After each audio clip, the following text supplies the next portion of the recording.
A severe energy crisis is brewing, and the Biden administration is dangerously clueless as to what to do about it.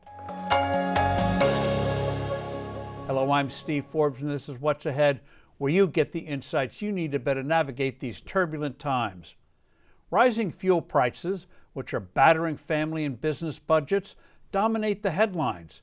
We haven't seen anything like this since the 1970s, when oil went from around $3 a barrel to a peak of almost $40. Gas lines became the dominant image of that era.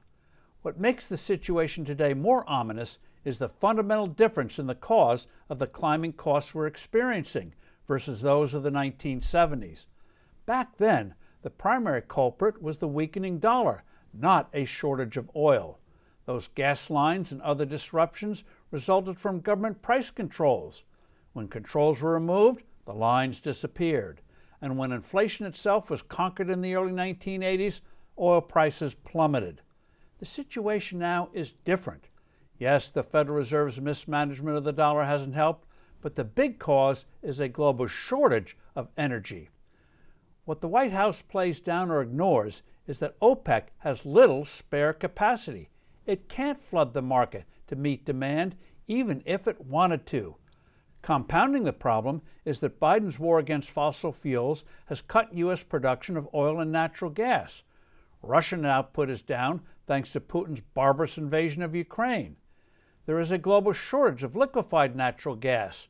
The price of this clean commodity in the U.S. is about $9 per thousand cubic feet. In Europe, it is over $30. The world is consuming more oil and gas than it is producing. That's why we should be praying for a mild winter. The answer is clear, but the big question is whether the White House will do what needs to be done. And so far, the administration remains obsessed with windmills and solar panels. The U.S. must meaningfully ramp up production of fossil fuels. The necessary capital spending, though, isn't going to take place in the current hostile regulatory environment.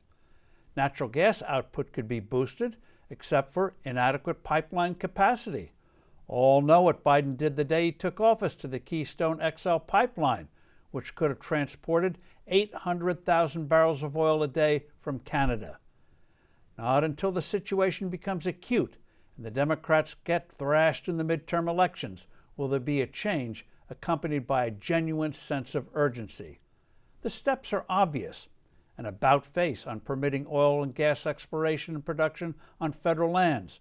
No more blocking construction of needed pipelines. No more talk of new taxes and regulations.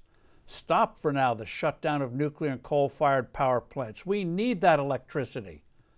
President Biden had better grasp that people are not going to tolerate government-made shortages and high prices as the necessary price of his fantasy of a world dominated by windmills and solar panels.